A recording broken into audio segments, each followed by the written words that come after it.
ഞാനൊരു സംഭവത്തിന് ദൃക്സാക്ഷിയായിരുന്നു. കണ്ണൂരിൽ നിന്ന് 3 പേരെ ടിക്കറ്റ് എടുത്തു കൊടുത്ത് മുഖ്യമന്ത്രി കയറിയ വിമാനത്തിനകത്ത് കയറി വിമാനത്തിനകത്ത് മുഖ്യമന്ത്രി ആക്രമിക്കാൻ നടത്തിയില്ലേ? ആ 3 ആൾക്ക് എങ്ങനെയാണ് തോന്നിയത്? കോഴിക്കോട് വെച്ച് എന്നെ പോലീസ് തല്ലി എൻ്റെ പുറം ഭാഗം തോലുണ്ടായിരുന്നില്ല അടിച്ചിട്ട്. അപ്പം കേസ് അട്ടിമറിക്കാനുള്ള നീക്കം സംസ്ഥാന പോലീസ് അന്ന് നടത്തി എന്നുള്ളതാണ് ഇപ്പോൾ തെളിയുന്നത്. ഇതിലെന്താണ് CPM? ഇപ്പോൾ അധികാരത്തിൽ വന്നിട്ടുള്ളവർക്ക് അവർക്ക് വേണ്ടി വ്യാഖ്യാനങ്ങൾ നടത്താം. അതോടൊപ്പം ഒരു കാര്യം, എല്ലാ ഇത്തരം അക്രമ സംഭവങ്ങളെയും ന്യായീകരിക്കാനും അക്രമികളെ രക്ഷിക്കാനുമുള്ളൊരു പുറപ്പാട് തന്നെയാണ് UDF ഗവൺമെൻറ് നടത്തിക്കൊണ്ടിരിക്കുന്നത് എന്നുള്ളതാണ് പ്രഥമ നിരീക്ഷണത്തിൽ മനസ്സിലാക്കാൻ കഴിയുന്നത്. ഇവിടെ പല സ്ഥലത്തും നടന്നിട്ടുള്ള LDF ഗവൺമെൻറ് കാലത്ത് മന്ത്രിമാർക്ക് നേരെ നടന്നിട്ടുള്ള കരിങ്കൊടി പ്രകടനങ്ങൾ ആക്രമണോത്സുകമായിരുന്നു. ഞാനൊരു സംഭവത്തിന് ദൃക്സാക്ഷിയായിരുന്നു. കണ്ണൂരിൽ നിന്ന് 3 പേരെ ടിക്കറ്റ് എടുത്തു കൊടുത്ത് മുഖ്യമന്ത്രി കയറിയ വിമാനത്തിനകത്ത് കയറി വിമാനത്തിനകത്ത് മുഖ്യമന്ത്രി ആക്രമിക്കാൻ നടത്തിയില്ലേ? ആ 3 ആൾക്ക് എങ്ങനെയാണ് തോന്നിയത്? അതൊരു പ്ലാൻ ചെയ്ത പരിപാടിയായിരുന്നു. അന്ന് പ്ലാൻ ചെയ്ത ആളുകൾ പലരും മന്ത്രിമാരായിരിക്കും, ഇപ്പോൾ പല സ്ഥാനത്തും എത്തിയിട്ടുണ്ടാകും. അതുകൊണ്ട് അവർക്ക് അധികാര ദുർവിനിയോഗത്തിൻ്റെ ഭാഗമായി ഇങ്ങനെ ചില സംഭവങ്ങൾ വ്യാഖ്യാനിക്കാനും പ്രചരിപ്പിക്കാനും എല്ലാ അതിർത്തികളെയും ലംഘിച്ചുകൊണ്ട് മാധ്യമങ്ങൾ ഉപയോഗിച്ച് പ്രചരണം നടത്താനും ഒക്കെ സാധിച്ചേക്കും. പക്ഷെ ഇതെല്ലാം നിരീക്ഷിക്കുന്ന ജനങ്ങളുണ്ട്, ഈ കാര്യങ്ങളെല്ലാം മനസ്സിലാക്കിയിട്ടുള്ള ജനങ്ങളുണ്ട്. ഞാൻ നിയമസാമാജികനായിരുന്ന അവസരത്തിലാണ് കോഴിക്കോട് വെച്ച് എന്നെ പോലീസ് തല്ലി എൻ്റെ പുറം ഭാഗം തോലുണ്ടായിരുന്നില്ല അടിച്ചിട്ട്. ഞാൻ എൻ്റെ പരിക്കുമായി തൊലിപോയ ശരീരവുമായിട്ട് നിയമസഭയിൽ പോയി അന്ന് ആഭ്യന്തരമന്ത്രിക്ക് മുമ്പിൽ എൻ്റെ ഷർട്ടും ബനിയനും അഴിച്ച് ഞാൻ എൻ്റെ പുറഭാഗം നിയമസഭയിൽ നടന്നു കാണിച്ച ആളാണ്. എല്ലാ കാര്യങ്ങളും അന്വേഷിക്കട്ടെ, പണ്ട് നടന്നിട്ടുള്ള എല്ലാ അക്രമങ്ങളും നടക്കട്ടെ.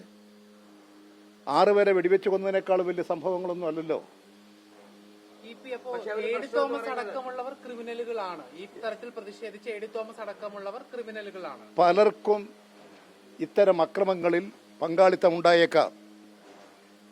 അതുകൊണ്ട് ഇത് തനിയെ വന്നതാണോ? ഞാൻ എൻ്റെ അനുഭവങ്ങൾ വെച്ചുകൊണ്ടാണ് പറയുന്നത്. ഇതെല്ലാം പലരും സംഘടിപ്പിച്ചതാണ്. പക്ഷെ ഒരു സംശയം, ഒറിജിനൽ കേസ് കയറിയാണ് ഇപ്പൊ SIT കോടതിയിൽ ഹാജരാക്കിയിരിക്കുന്നത്. അത് തിരുത്തി അന്നത്തെ ADGP ലാൻഡ് ഓർഡർ കോടതിയിൽ ഇത് വേറെ സമർപ്പിക്കുന്നത്. അപ്പൊ സർക്കാർ അറിയാതെ അത്തരൊരു നടപടി ഉണ്ടാവും? എനിക്ക് നിങ്ങൾ ഇപ്പോൾ ഗവൺമെന്റിന്റെ കൈവശം ആ റെക്കോർഡൊക്കെ ഉണ്ടാകും. എൻ്റെ കൈവശം ആ റെക്കോർഡില്ല. ഉണ്ടെങ്കിൽ അത് ഞാൻ നോക്കി പറയാം. എങ്ങനെയാണ് അങ്ങനെ വന്നത്, എങ്ങനെയാണ് ഇങ്ങനെ വന്നത് എന്നൊക്കെ പറയാൻ സാധിക്കും. അന്ന് ഗവൺമെന്റ് ശരിയായ നിലയിൽ തന്നെയാണ് കാര്യങ്ങൾ കൈകാര്യം ചെയ്തത്. ആഭ്യന്തര വകുപ്പ് ശരിയായ നിലയിൽ തന്നെയാണ് കൈകാര്യം ചെയ്തത്. പ്രതിഷേധങ്ങളെല്ലാം നടത്തിയത് ക്രിമിനലുകൾ തന്നെയാണ്. കരിങ്കൊടി പ്രകടനങ്ങൾ നടത്തിയവരെല്ലാം ക്രിമിനലുകളാണെന്ന് ഞാൻ പറഞ്ഞില്ലല്ലോ. അതിന്റെ പിന്നിൽ പ്രവർത്തിച്ചില്ലേ? അങ്ങനെ ചില സംഭവങ്ങൾ ഇവിടെ ഉണ്ടായില്ലേ? അതിൻ്റെ ഒരു എക്സാമ്പിളാണ് ഞാൻ പറഞ്ഞത്. വിമാനത്തിനകത്ത് ടിക്കറ്റ് എടുത്ത് കൊടുത്ത ആളുകളെ അയച്ച് അക്രമം സംഘടിപ്പിച്ചവരല്ലേ? അപ്പോൾ അത്തരത്തിലുള്ള ആളുകൾ പലരും ചിലപ്പോൾ അധികാരത്തിലേക്ക് വരുന്നുണ്ടാകും. അത്തരം ആളുകളെ സ്ഥാനാർത്ഥികളാക്കിയിട്ടുണ്ടാകും. ചിലരെല്ലാം ജയിച്ചു വന്നിട്ടുണ്ടാകും. അത് സ്വാഭാവികം. ഈ മുഖ്യമന്ത്രിയുടെ സെക്യൂരിറ്റി ടീമാണ് മർദ്ദിച്ചത്. ആ പ്രശ്നത്തിൽ അവരെ സംരക്ഷിക്കാനുള്ള നിലപാടിന് വേണ്ടിയിട്ടല്ലേ ഇത്തരത്തിൽ ഇതൊരു വലിയ ഒഫൻസ് അല്ലേ ചെയ്തിരിക്കുന്നത്? മുഖ്യമന്ത്രിയെ സംരക്ഷിക്കേണ്ട ഉത്തരവാദിത്വം മുഖ്യമന്ത്രിയുടെ അംഗരക്ഷകർക്കുണ്ട്. ആ അംഗരക്ഷകർ ആ ദൗത്യം നിർവഹിച്ചില്ലെങ്കിൽ അവരെ പേരിൽ ഡിസിപ്ലിനറി ആക്ഷൻ എടുക്കൂ. മുഖ്യമന്ത്രിക്ക് എന്തെങ്കിലും സംഭവിച്ചാൽ അവരാ മറുപടി പറയേണ്ടത്. നമുക്കിപ്പോൾ നിരീക്ഷിക്കാം, രാഷ്ട്രീയമായ എല്ലാ കാര്യങ്ങളെയും നിരീക്ഷിക്കാം. നിരീക്ഷിക്കുന്നവർ നിരീക്ഷിക്കട്ടെ. ഞങ്ങൾക്ക് കേരളത്തിൻ്റെ ജനതാൽപര്യങ്ങളാണ്. ആ താല്പര്യങ്ങൾ സംരക്ഷിക്കാനുള്ളതാണ് ഞങ്ങൾ നടത്തിക്കൊണ്ടിരിക്കുന്ന എല്ലാ സമരങ്ങളും. അധികാര ദുർവിനിയോഗം LDFന്റെ ഭാഗത്ത് നിന്നുണ്ടായിരിക്കാല്ലേ ഇത്തരം ഒരു റിപ്പോർട്ട് മാറ്റി കൊടുക്കുന്നു എന്നൊക്കെ പറയുമ്പോൾ എങ്ങനെ വേണമെങ്കിലും നിങ്ങൾക്ക് വ്യാഖ്യാനിക്കാം. എങ്ങനെ വേണമെങ്കിലും വ്യാഖ്യാനിക്കാം.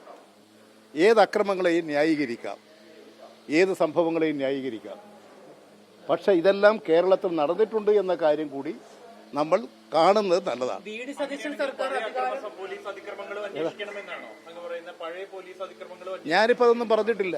ഞാനിപ്പോൾ പറയുന്ന ഈ ഗവൺമെൻറ് നടത്തിക്കൊണ്ടിരിക്കുന്ന നടപടികൾ ഇങ്ങനെ കുറേ പശ്ചാത്തലങ്ങളുണ്ട് എന്നുള്ളത് ഇവരെല്ലാം മനസ്സിലാക്കുന്നത് നല്ലതാണ്. പക പോക്കുന്നു എന്നുള്ളതാണ്. പക പോക്കുന്ന പല നടപടികൾ ഇതിനു മുമ്പ് ഉണ്ടായിട്ടുണ്ട് എന്നുള്ള കാര്യം മനസ്സിലാക്കുന്നത് നല്ലതാണ്. യു ഡി എഫിന്റെ കാലത്ത് യു ഡി എഫ് ഭരണ കാലഘട്ടത്തിൽ അവർ നടത്തിയിട്ടുണ്ട് എന്നുള്ള കാര്യം ഓർമ്മിക്കുന്നത് നല്ലതാണ്.